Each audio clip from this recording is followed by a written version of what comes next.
Well, thank you for this invitation. And while they're getting my talk ready, I just want you to think of the variability in how we end up with these types of disorders. And this is the concept of risk and active resilience, like Huda had mentioned. And I want you to think that very critical to this period of risk and resilience is the adolescent transition that will establish adult trajectories. Now, the first thing that we know is it is the adolescent period when you see the emergence of psychopathology and when mental illness will become established. Another aspect of adolescence that is related is that there is an increase in sensation seeking. So you see greater crime, greater number of accidents, etc. Because it can turn into risk in a small percentage of cases. However, this is present across species and across societies. So what this is telling us is that the adolescent period is an active period of adapting the neurobiology to environmental demands by an active process of interacting through exploration and so forth. Now, we know that there are unique mechanisms that are occurring during adolescence. Now, you heard earlier today about synaptic pruning, and this is a very adaptive and dynamic process of the brain that allows it to specialize. And in fact, neuroimaging studies show that throughout the cortex, not just prefrontal cortex, but areas of the brain that associate many different parts of connectivity.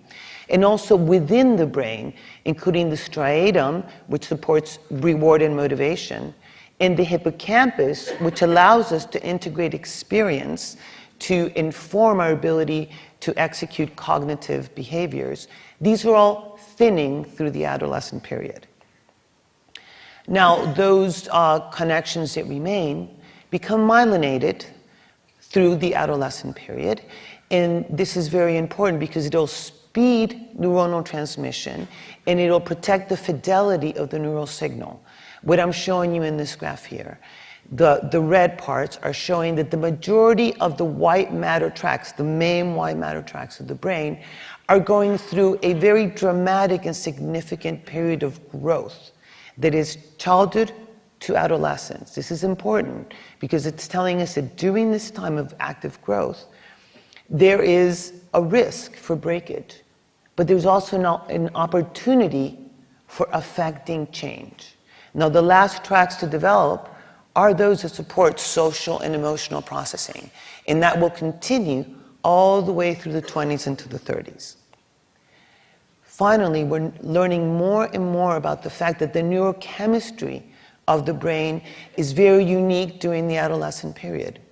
There are many lines of evidence suggesting that dopamine, the neurotransmitter that supports reward and learning and motivation, is undergoing unique elements during adolescence, including that there might be more processing of dopamine during this time. And this is at the same time that there's evidence for increases in GABAergic processing, and this is a way to establish brain mechanisms through inhibitory connections. And at the same time, glutamate, which supports activation throughout the brain, including spontaneous activity, is decreasing. The ratio of these three are really reflective of a critical period plasticity in association, specifically in association cortices. Now, what we know about cognition, right, the ability to have deliberate behaviors and so forth, is that the errors are decreasing with age dramatically. By adolescence, you're much better than you were in childhood, but you have not reached adult levels. There's still a little bit to get better at. And this is not underlined, what we have found, not underlined by changes in prefrontal cortex. In fact, what we keep finding is that a trademark of adolescence is that now you have prefrontal cortex. You have access to prefrontal cortex. What we're seeing instead is the engagement of other regions, for example, the dorsal anterior cingulate cortex, which supervises our behavior and sounds an alarm when error has occurred and tells the brain, engage cognitive control. Now, if you offer a reward, we see some very unique changes. We see that there is immediately improvement in behavior. And this is underlined by the fact that it seems like in adolescence, in the presence of reward, you will engage areas of the brain that get excited with reward, like the striatum that receives dopamine inputs. And at that same time, there is an acceleration of really driving those parts of the brain that allow you to have executive control. But one critical aspect that I really want people to take from this is that during adolescence, although they haven't reached adult levels, it doesn't mean that they don't have the ability. In fact, many times they are performing at adult levels.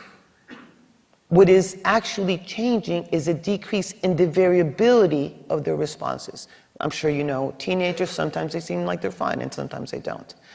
And what we have found is that this decrease in behavior variability is accompanied by variability in the ability to engage whole brain cognitive brain states, so that they're variable and that variability decreases into adulthood. Why is this important? This is important because it is a model of specialization in the brain based on exploration, just like we see in behavior. The brain is learning, oh, should I do it this way? Should I do it that way? We also see the connectivity is changing in very telling ways. The connections that support cognition in itself, those are there, just like prefrontal cortex. However, the connections that provide affect and emotion, those are decreasing within the adolescent period. We see that amygdala to prefrontal cortex, those connections, functional and structural, they're decreasing from adolescence to adulthood. And in fact, it can tell us about anxiety and depressive disorders. What we see increasing, however, is the connectivity of the hippocampus to prefrontal cortex.